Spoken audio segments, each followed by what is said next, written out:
the Moneyweb Crypto Podcast, where we discuss all things crypto related. Your host, Kieran Ryan. Altcoins are back, having been sidelined for months by Bitcoin's overwhelming dominance of the crypto market. Institutional adoption through ETFs or exchange-traded funds has exploded on a scale few people imagined just a year ago. Hundreds of companies, many of them quite sizable, have started to put Bitcoin on their balance sheets in what is known as a Bitcoin reserve strategy. Not to be outdone, companies have started adding Ethereum to their balance sheets. Now, unlike Bitcoin, which is often seen as digital gold and a store of value, Ethereum's programmable blockchain and yield-generating capabilities make it an attractive option for some corporate treasuries. Are we now entering the later stages of the Bitcoin bull run, with Ethereum starting to attract serious investor interest, to be followed perhaps by the rest of the altcoins in due course? If so, that would be on a par with previous crypto cycles. To explore this, we're joined by Giannis Andreou, author of the best-selling book, Bitcoin the New Gold, and founder of Bitcoin mining company, Bitmain Crypto Mining.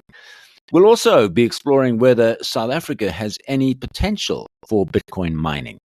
Hi, Giannis. Good to talk to you again. It's been a while since we spoke. One of the big developments over the last month or so is the return of altcoins. I think when we spoke before, you put your attention on some of the interesting developments that were happening now. I noticed that Ethereum has been doing particularly well, but Bitcoin dominance still remains at about 60% of the total crypto market. Are things starting to swing in favor of altcoins, in your opinion?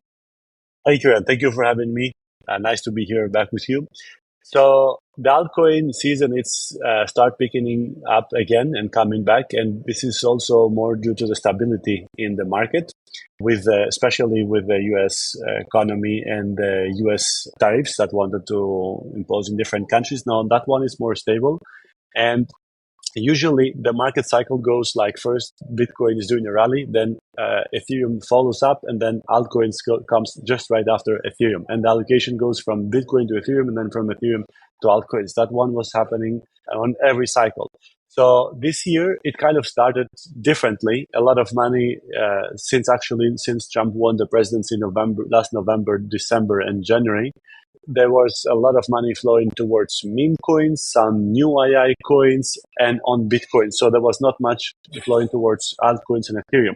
And Ethereum was kind of being dead. Almost everybody was calling Ethereum dead. And that was due to the leadership incapabilities to move forward, to move higher the Ethereum. And there was a change in the leadership of the Ethereum. And then this guy, Tom Lee, comes back to the leadership of Ethereum, and he started promoting Ethereum like Michael Saylor is promoting MicroStrategy and the Bitcoin for corporates. He started promoting Ethereum for corporates and going to TV shows and everywhere. And it's like the new marketing guy for the Ethereum, which actually Ethereum was being missing, because everything else except Bitcoin needs a marketing.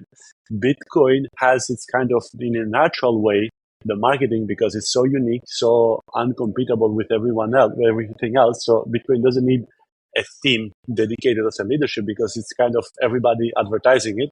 But everything else, it does need a team to run it, because it's not Bitcoin, everything else like Ethereum. So since that change happened to Ethereum, now we saw Ethereum picking up again, being chosen, and you have to see this, that the entire Wall Street and the investors are being educated to diversify. So everybody's hearing about have Bitcoin for corporate treasury, etc., but they are psychologically programmed to diversify. And when something is advertised like Ethereum, well, this is a good option to diversify, go Ethereum, have Ethereum on your balance sheet. So now we've seen that the companies start being diversified on Ethereum. And that's something good, actually, in general, because Ethereum is a great technology itself. And also with this stability in the market, the other altcoins are starting to pick up again. And Ethereum also being in the ETF is something that can attract more flows in. And also we'll see other altcoins having approved ETF most probably in the next 2-3 months. And that will lead us to the new cycle of altcoins. Yeah, one of the more interesting things I noticed in the last month was one of the Bitcoin miners based, I think, in Canada has actually started to accumulate Ethereum. Yeah. And it's very interesting that you got a Bitcoin miner. And I know you're in Bitcoin mining. I want to talk to you about that in a minute as well. Mhm. Why would a Bitcoin miner be going into and accumulating an Ethereum reserve? Yeah, that's something that was also surprised myself because I'm 100% in Bitcoin with my Bitcoin mining company.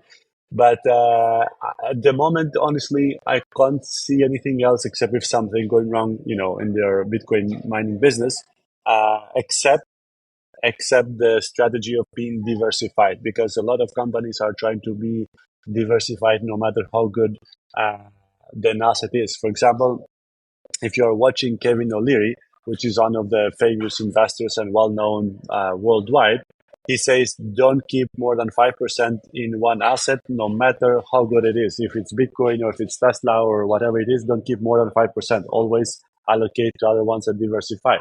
So, and especially he has huge influence in Canada. He has its own companies there.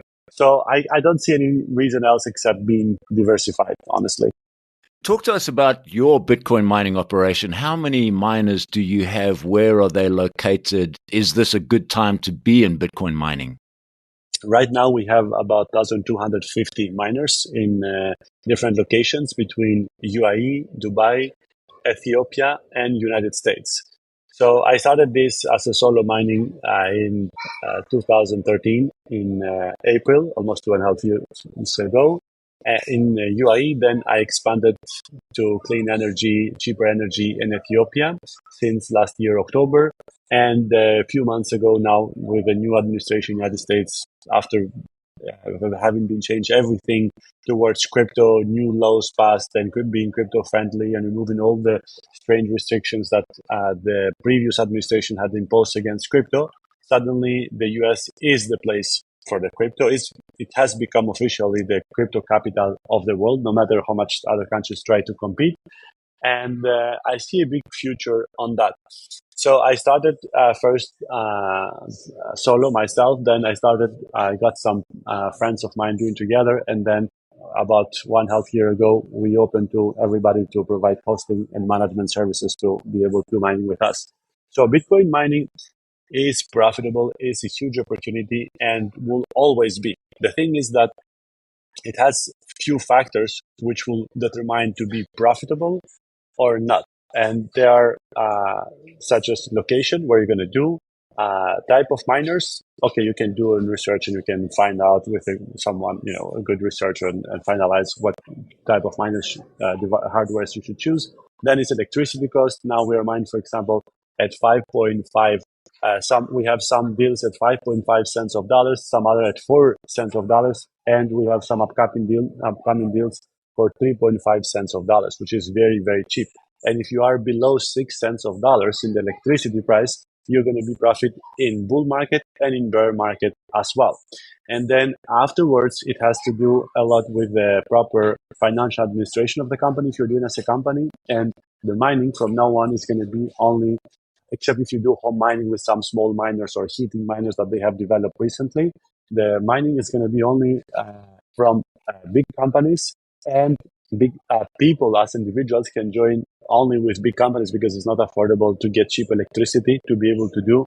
If you just use the classic tariffs of the electricity are very expensive.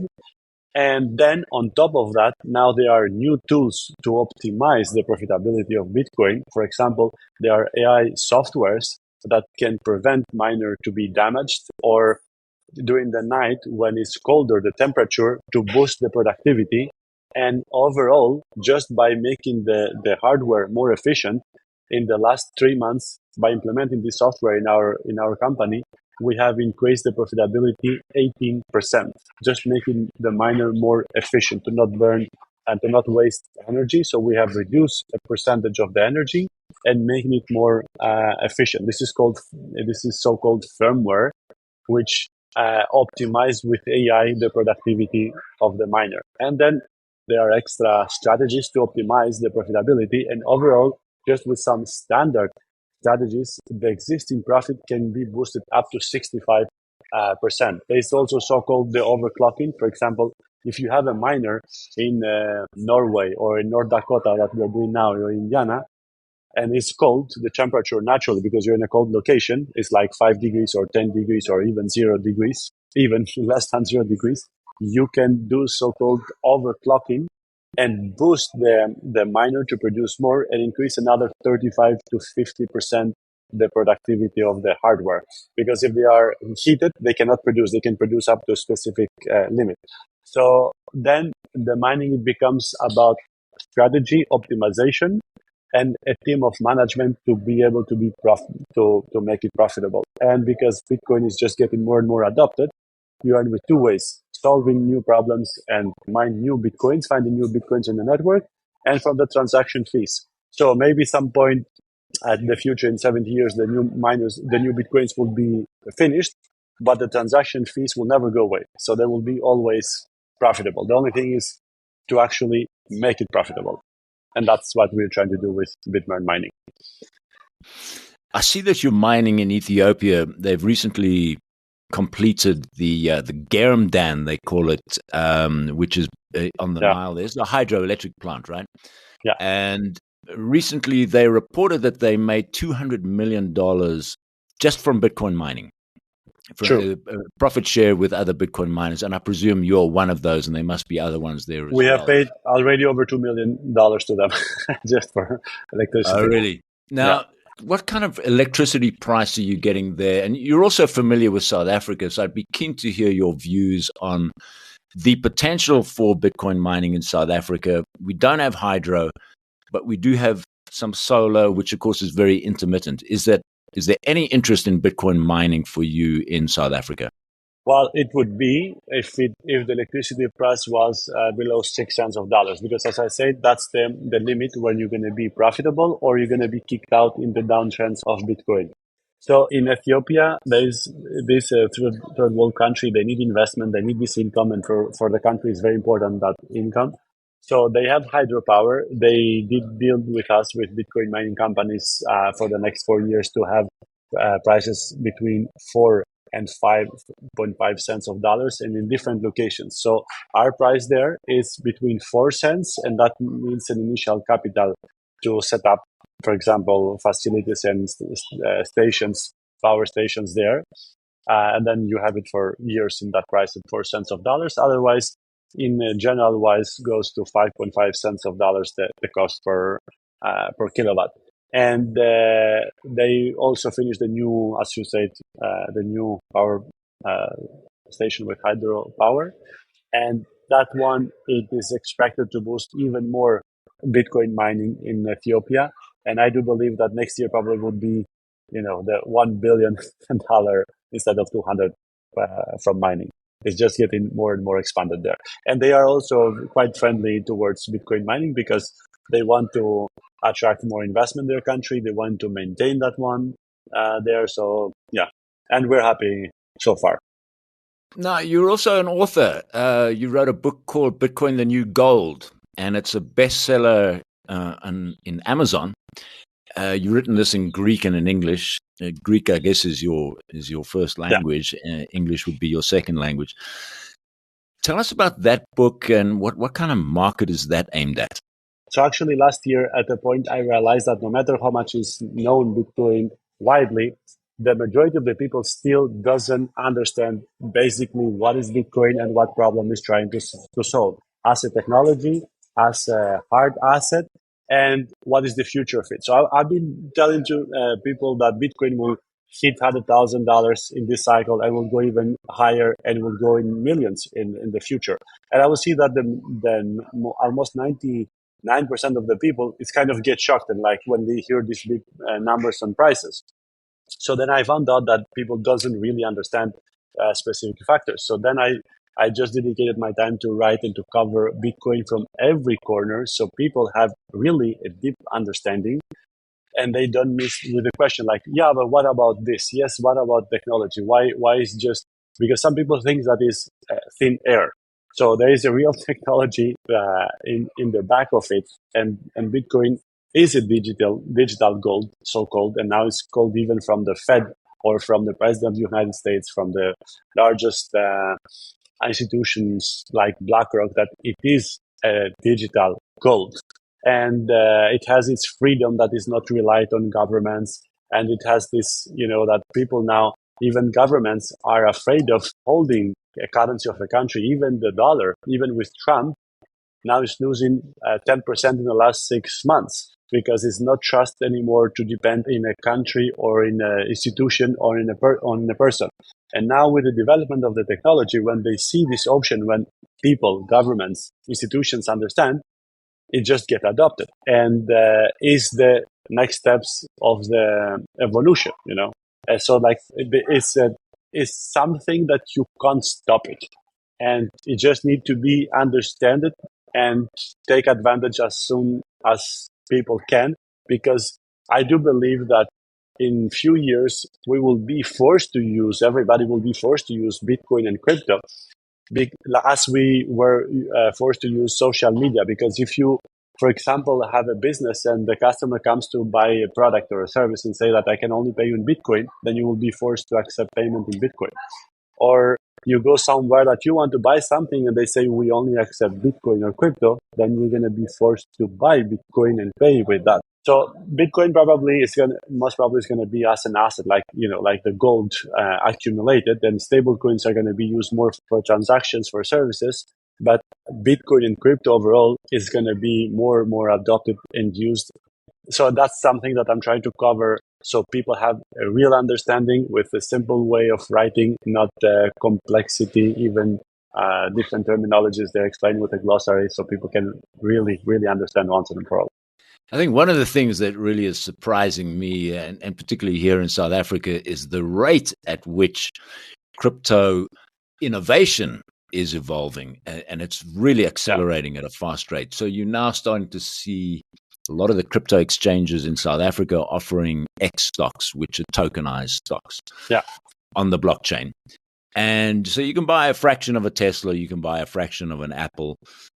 But there are all sorts of really interesting products also coming out, where you can earn yield on US dollar stable coins that are quite impressive, even up to 10, sometimes 15%. They have these special offers. For people who are looking at the Johannesburg Stock Exchange, which has earned an average of 11% over the last decade, 11% per year, those yields start to look quite interesting. Give us your take on some of the real use cases for crypto and why businesses should probably be looking a bit more seriously at this. Sure. So actually, if you listen to the CEO of BlackRock, Larry Fink, he says that in the future, everything will be tokenized. And tokenized means that you just simply, the value of any type of asset, you put it on a blockchain, and it's more usable, more transparent, more easy to deal with, to trade, it has better use case than the traditional finance and traditional technology. So everything can be tokenized. For example, something that I'm going to do for my business for Bitmain mining is that I'm going to issue a security token instead of putting in the stock market. So, and that's more easier technology wise and legal wise, and many aspects is much more easier, more efficient to just tokenize it and get it out, instead of applying and making like such a headache to get in the stock market, and you may not even sometimes get accepted because of strict regulations, etc. And then also it's more accessible, it's more easier for people to access it. So that's something, as you mentioned, with the stocks now are getting tokenized, and you can buy every stock in the world through a token, through an exchange. And also companies have to start accepting crypto. So now there is now so many regulations that have been passed in the United States, in Europe. I guess also some should be also in South Africa. I have not checked on that. But legally, you can accept crypto. And now the adoption of crypto, no matter what the price of a crypto does, if it goes up or down, increases the adoption overall of the crypto. And businesses can accept crypto in stable coin, so they don't risk the volatility. So they can start accepting payments. And the businesses who will not implement, they will lose customers. And that's something guaranteed, because I think also in South Africa, the adoption of crypto is more than 20%. So when you have the 20% of the population using crypto, and if you don't provide crypto payment options, then you're going to lose. Even PayPal in United States now is offering to pay through PayPal, but with crypto. So you can pay with stablecoin through PayPal, and the PayPal will send you US dollar or euro or something else, and you will pay less fees than using credit card or something else. So crypto is an innovation overall, the technology that is behind. And because it has not been captured from the system of the existing, the banking and the government to try to over profit for it, because, for example, Visa right now and MasterCard charge between 2.2 to 2.9% fees on the card transactions with the card. And there's not really a reason why we pay that much, that much fee, 2.2 to 2.9%. It's just because they can do it. They are controlling the system. But that doesn't happen in the crypto. In crypto, you can transact with 2 cents of dollars. You can pay even billions of dollars anywhere around the world. And stable coins are the solution for businesses to not risk in the volatility of currency.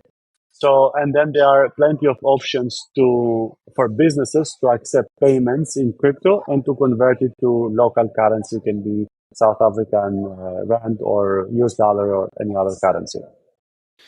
Finally, Giannis, let's just wrap up here with a look into the crystal ball. What do you see happening over the second half of 2025 with crypto? Is Bitcoin, is it peaking out, as some people are saying, that we can expect a little bit of a retracement? One of the interesting things, though, about it, the volatility of Bitcoin seems to have diminished significantly since institutions started coming in, ETFs started to become popular. How do you see it playing out? So you're right about the volatility, because in the last drop 3 months ago, Bitcoin dropped less than the stock of Tesla and Nvidia. I do believe that the market will start picking up. The Bitcoin will start rallying from September, October, November is going to be these 3 months of crypto again for this year. I can see Bitcoin somewhere between $150,000 to $187,000 without promising these prices, but just like, as trend is going, just my personal view and prediction on it. And that one, also Ethereum to go in new all-time highs and altcoins to follow as well. Altcoins are dependent on Bitcoin and Ethereum, especially in Bitcoin, to rally and to give this certainty that it will go up and then altcoins will follow. And it's the time of it. I do believe that we're going to have a correction in December, early December, and then another rally in the first 3 months of 2026, January, February, March, and then it will lead to a new bear market. But the new bear market, I don't expect Bitcoin to dip more than maximum 40%, not anymore as it was in the past, because now it's more stable asset and it's getting continuously accumulated as an asset class and not anymore as a speculative asset, which prevents the huge volatility. Fantastic stuff. Giannis Andreou, thanks very much for joining us on the Moneyweb Crypto Podcast. Pleasure. Thank you very much for having me.